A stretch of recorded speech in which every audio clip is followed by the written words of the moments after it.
Hi friends. జనరల్గా నేను car reviews చేస్తుంటాను. బట్ రీసెంట్గా జరిగిన ఇండికోలో భారీ అంతరాయం గురించి ఒక రివ్యూ చేద్దామని చెప్పేసి వీడియో చేస్తున్నాను. ఈ తమ్మునేల్లో కనిపించే అదానీ మరియు అంబానీ ఎయిర్లైన్స్ వ్యాపారంపై ఎందుకు ఆసక్తి చూపించదు అనేది కూడా నేను ఎండ్ ఆఫ్ ద వీడియోలో దాన్ని కూడా రివ్యూ చేశాను. అలాగే నేను ఆటోమొబైల్ రివ్యూస్ చేస్తాను కాబట్టి ఫ్లైట్కి బదులు సేఫ్టీ ఆటోమొబైల్స్ కూడా రివ్యూ చేశాను. ఇన్ కేస్ మనకి ఎప్పుడైనా ఫ్లైట్ మిస్ అయినా మనం ఏ సేఫ్టీ వెహికల్స్ని యూస్ చేసుకోవచ్చు లాంగ్ ట్రిప్కి వెళ్ళడానికి అనేది కూడా నేను ఈ ఎండ్ ఆఫ్ ద వీడియోలో చెప్పాను. సో ఒక ఫ్లైట్ జర్నీని ఒక ఫ్లో చార్ట్లో నేను ఎక్స్ప్లెయిన్ చేస్తానండి. సో ఒక ప్యాసింజరు జర్నీ చేయాలనుకున్నప్పుడు షార్ట్ డిస్టెన్స్లో వెళ్ళాలంటే ఖచ్చితంగా కార్ యూస్ చేస్తాడు. లాంగ్ డిస్టెన్స్ వెళ్ళాలనుకున్నప్పుడు ఫ్లైట్ యూస్ చేస్తాడు.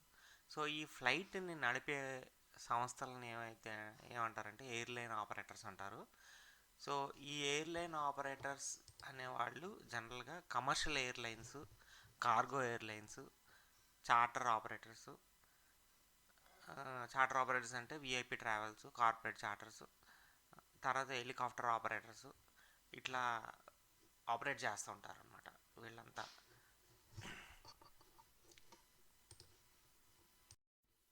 సో ఇప్పుడు మనం కమర్షియల్ ఎయిర్లైన్ ఆపరేటర్స్ వాళ్ళు ఏం చేస్తారో చూస్తే, లైక్ వాళ్ళు ఫ్లైట్ని ఓన్గా కొనుక్కొని లేకపోతే లీజుకి తీసుకుని దాన్ని ప్లానింగ్ చేసి ఫ్లైట్ రూట్స్ ప్లాన్ చేసుకొని షెడ్యూల్స్ చేసుకుని, సో దాని తర్వాత క్రూ మేనేజ్మెంట్ చేసుకుంటారు. అంటే పైలట్స్ సంబంధించిన మేనేజ్మెంట్ చేసుకుంటారు. తర్వాత సేఫ్టీ అండ్ కంప్లైన్స్, తర్వాత ప్యాసింజర్ సర్వీసెస్ అంటే టికెట్ సేల్స్, రిజర్వేషన్స్, అవి, తర్వాత ఫ్యూల్ అండ్ ఆపరేషన్స్, తర్వాత dispatch and control centres like track all flights in real time చేసుకొని మానిటర్ వెదర్ మానిటర్ చేసుకోవడం, and risk and crisis management వాళ్ళ పని అనమాట. సో ఈ కమర్షియల్ ఎయిర్లైన్ ఆపరేటర్స్ని ఎవరు రెగ్యులేట్ చేస్తారు, మానిటర్ చేస్తారంటే DGCA, directorate general of civil aviation. So ఈ DGCA is under ministry of civil aviation. ఈ గవర్నమెంట్ అండర్లో వర్క్ చేస్తుంటుంది. సో వీళ్ళ వర్క్ ఏంటంటే దే రెగ్యులేట్ ఏవియేషన్ సేఫ్టీ అనమాట. అంటే they set rules for airline, airports, pilots, maintenance engineers, వీళ్ళందరికీ rules set చేస్తుంటారు. అలాగే they issue licences to pilots, aircraft maintenance engineers, aircraft controllers, ఆపరేటర్స్కి వాళ్ళు లైసెన్సెస్ ఇష్యూ చేస్తుంటారు. అలాగే దే మానిటర్ ఎయిర్లైన్ ఆపరేటర్స్ ఎప్పటికప్పుడే flight duty time limits monitor చేస్తుంటారు. Accidents జరిగినప్పుడు ఇన్వెస్టిగేషన్స్ చేస్తారన్నమాట. So passenger safety and rights గురించి కూడా వాళ్ళు వర్క్ చేస్తారు. తర్వాత regulations of drones and training centres, అది కొంచెం డిఫరెంట్ టాపిక్. ఓకే, ఇప్పుడు 2025లో భారతదేశంలో సుమారు 10 యాక్టివ్ ప్రయాణికుల ఎయిర్లైన్స్ ఆపరేటర్స్ ఉన్నారు. సో డొమెస్టిక్ మార్కెట్ షేర్ అప్రాక్సిమేట్గా ఇండిగో 65.6%, భారతదేశంలోనే అతిపెద్ద దేశీయ ఎయిర్లైన్. మొత్తం మార్కెట్ షేర్ ఎక్కువ భాగం ఎయిర్ ఇండియా గ్రూప్ 27.4%. ఇందులో air India express, Vistara, AIX connect,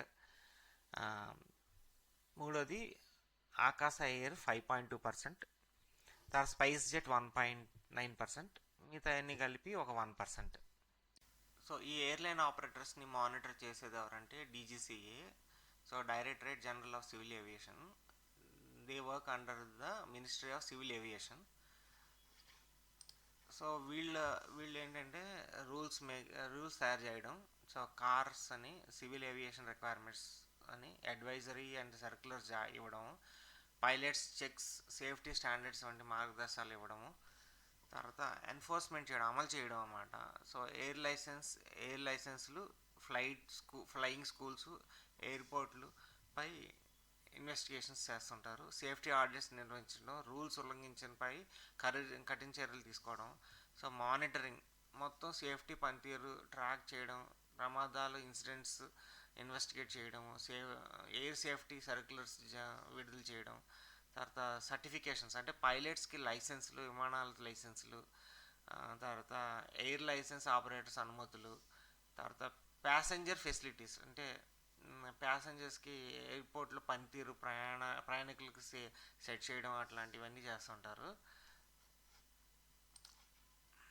so ఇప్పుడు అసలు విషయానికి వస్తే DGCA under minister of civil aviation new FDL rules తీసుకొచ్చారండి. సో దాంట్లో ఏంటంటే వీక్లీ రెస్ట్ వచ్చి పైలట్ల వరకు వారానికి 36 అవర్స్ నుంచి 48 అవర్స్ వరకు పెంచారు. నైట్ డ్యూటీ విండోస్ అంటే నైట్ డ్యూటీ నిర్వచనం సంబంధించి మార్చారు. నైట్ అవర్స్ విస్తరించారు అన్నమాట. లిమిట్స్ ఆన్ నైట్ ఆపరేషన్స్ అంటే రాత్రి సమయంలో ఎన్ని ఫ్లైట్లు నడపవచ్చు అనేది కూడా వాళ్ళ పరిమితులు మార్చారు. So night landing allowance rules మార్చారనమాట. ఫ్లైట్ అవర్స్ లిమిట్స్ కూడా మార్చారు. సో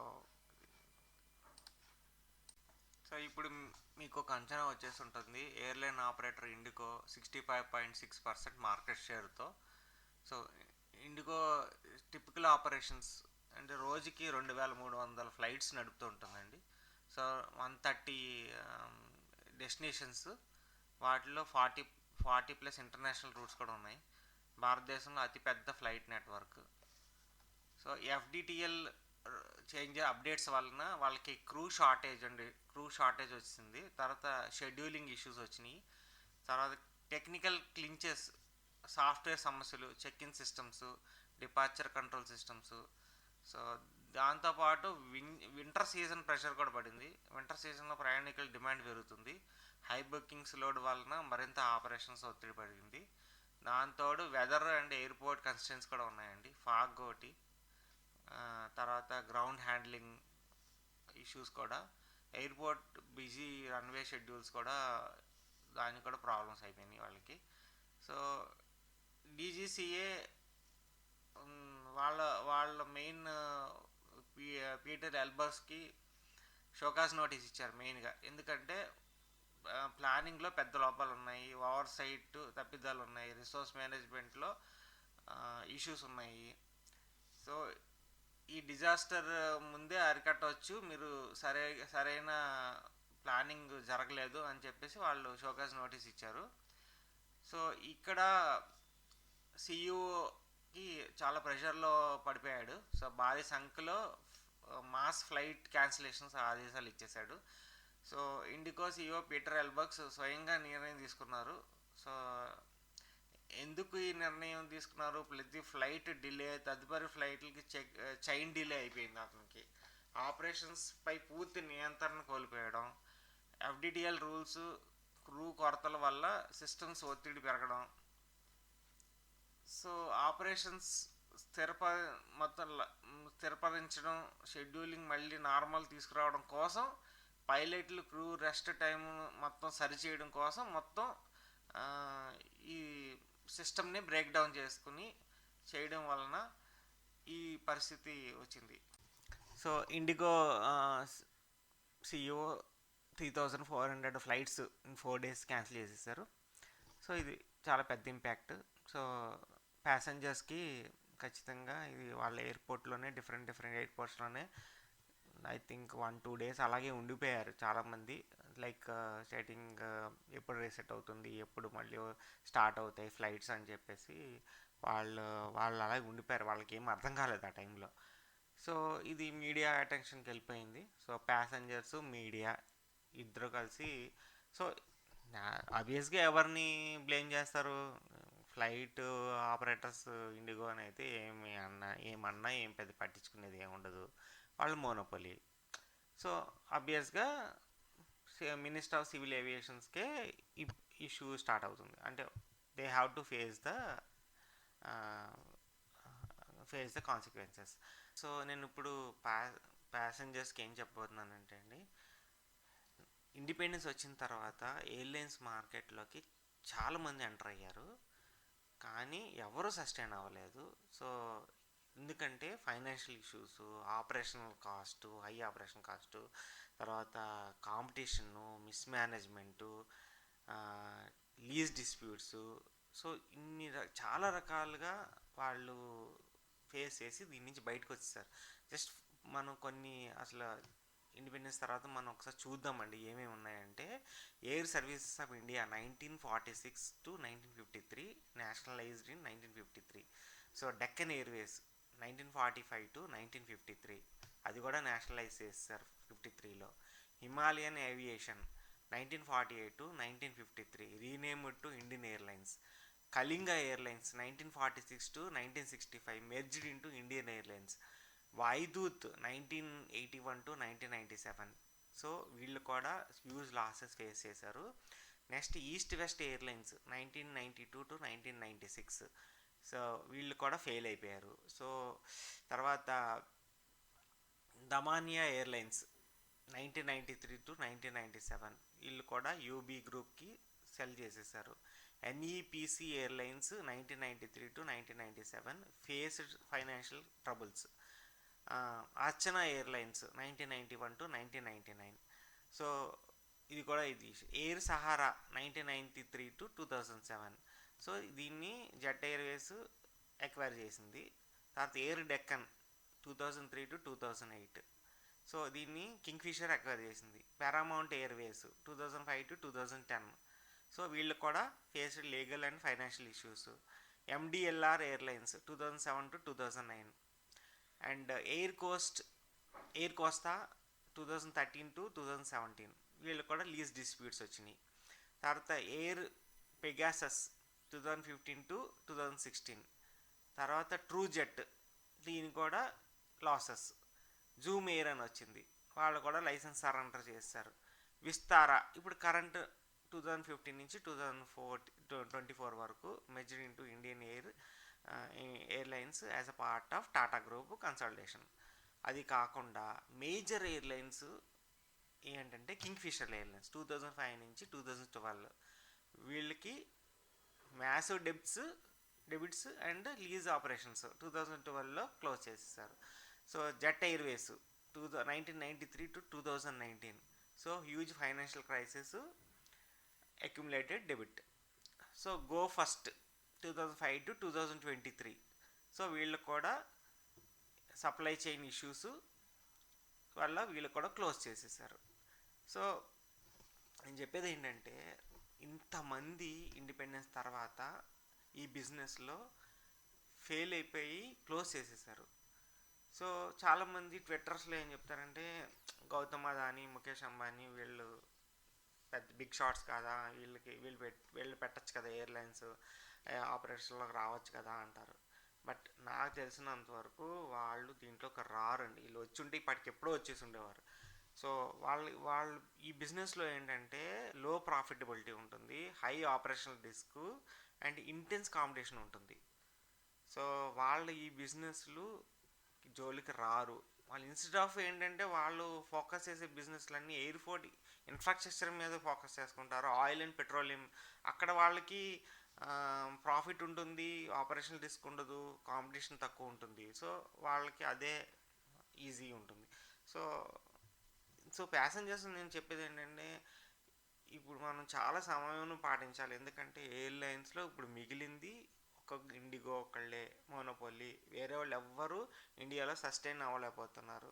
సో మనం పేషెన్స్ ఇవన్నీ మనం దృష్టిలో పెట్టుకుని, జనరల్గా ఏంటంటే new regulations, new rules pass అయినప్పుడు బ్యాంకింగ్ సెక్టర్స్లో కూడా చాలా ఇష్యూస్ వస్తాయి. బట్ వాళ్ళు మేనేజ్ చేసుకుంటారు. బట్ ఇక్కడ ఇండిగో వాళ్ళు మేనేజ్ చేసుకోలేకపోయారు. సో రూట్ కాజ్ అనాలిసిస్ కనుక చేసుకుంటే నా వ్యూలో, సో ఇంత ఇంపాక్ట్ అసెస్మెంట్ కనుక చేస్తే ఇండిగో వాళ్ళు చేసి డీజీసీఏకి సబ్మిట్ చేసి ఉంటే, లైక్ నాకు ఇష్యూస్ ఉన్నాయి, నాకు ప్రాఫిట్ లాస్ ఇష్యూస్ వస్తాయి, దీంట్లో నాకు షేర్ మార్కెట్ పడిపోతుంది, లేకపోతే నేను ఇప్పుడున్న ఎగ్జిస్టింగ్ ఇష్యూస్ని సాల్వ్ చేయలేకపోతున్నాను, నాకు టైం కావాలి, సంథింగ్ చేసుకుని ఉండి అది షేర్ చేసి ఉంటే సో కొంచెం డిఫరెంట్గా ఉండేది. లేకపోతే చేశారా లేదా తెలీదు. డీజీసీఏ వాళ్ళు didn't verify the airlines were actually prepared అన్నట్టు.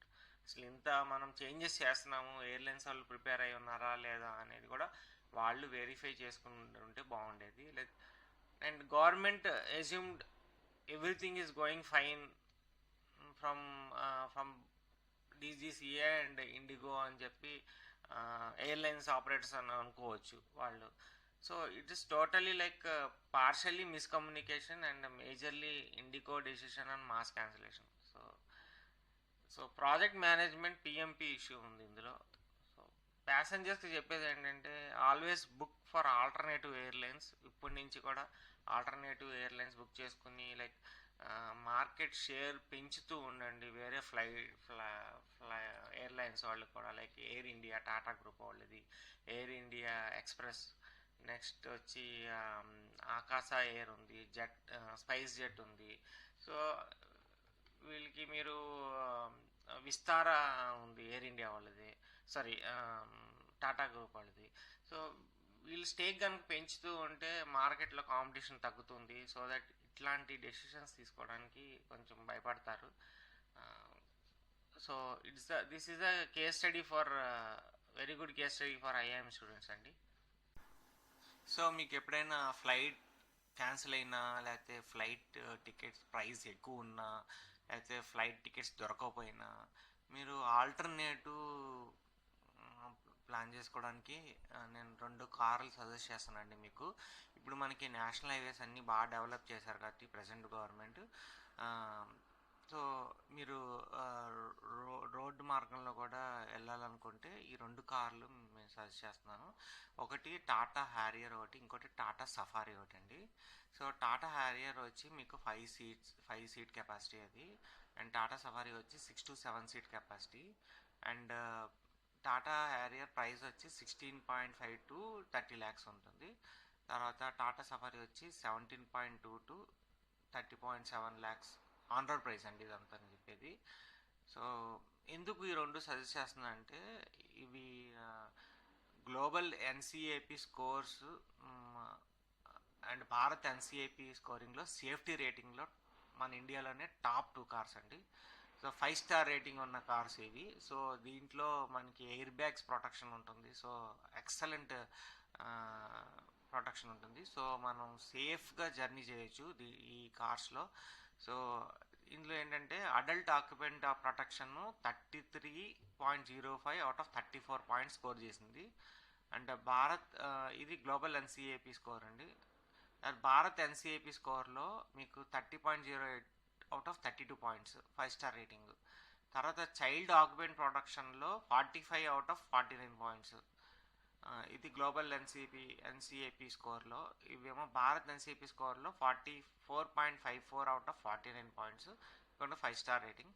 సో బాడీ షెల్ ఇంటిగ్రిటీలో stable and capable to of withstanding further loadings కూడా విస్టాండ్ అవుతుందని చెప్పేసి వచ్చింది. తర్వాత ఇది స్టేబుల్గా ఉంది.